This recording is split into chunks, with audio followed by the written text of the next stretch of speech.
मध्य प्रदेश के भोपाल में केंद्रीय कृषि मंत्री शिवराज सिंह चौहान द्वारा प्रेस कॉन्फ्रेंस का आयोजन किया गया, जहां प्रेस कॉन्फ्रेंस में मंत्री शिवराज सिंह चौहान ने कई अहम मुद्दों पर जानकारी दी। उन्होंने पश्चिम एशिया संकट से प्रभावित एक्सपोर्ट खाद्य की कीमतों, ओला पाला से फसल नुकसान और उन्नत कृषि महोत्सव को लेकर जानकारी दी। इस दौरान केंद्रीय कृषि मंत्री शिवराज सिंह चौहान ने कहा कि प्रधानमंत्री के नेतृत्व में कृषि मंत्री के रूप में हमारा उद्देश्य देश के लिए खाद्य सुरक्षा सुनिश्चित करना है। हमारी आबादी 140 करोड़ से अधिक है और वैश्विक परिस्थितियों को देखते हुए हम खाद्यान्न के लिए दूसरे पर निर्भर नहीं रह सकते, इसलिए हमें खाद्य सुरक्षा सुनिश्चित करनी चाहिए। उन्होंने आगे कहा कि कृषि भारतीय अर्थव्यवस्था की रीढ़ है।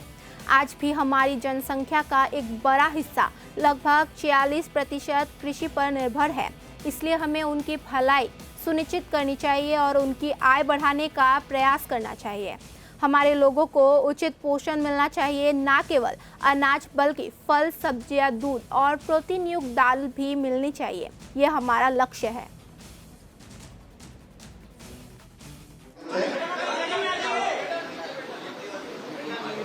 वैसे भी भेंट को बहुत दिन हो गए थे, तुमसे मिलने को जी करता है, लेकिन एक प्रसंग भी था। कृषि मंत्री के रूप में माननीय प्रधानमंत्री जी के नेतृत्व में जो उद्देश्य है हमारे, एक देश की खाद्य सुरक्षा सुनिश्चित करना, 140 करोड़ से ज्यादा आबादी है हमारी, और जैसी वैश्विक परिस्थितियां हैं, हम खाद्यान्न पर और किसी पर निर्भर नहीं रह सकते। तो हमको खाद्य सुरक्षा सुनिश्चित करनी है। दूसरे, खेती आज भी भारतीय अर्थव्यवस्था का आधार है और किसान उसकी आत्मा।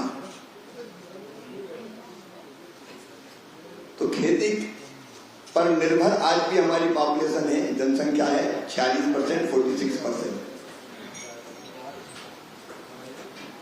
और जो उनकी आजीविका सुनिश्चित करते हुए आय बढ़ाने की कोशिश करना, और तीसरा, ठीक पोषण भी मिले हमारी जनता को। मतलब अनाज के अलावा भी फल, सब्जियां, दूध,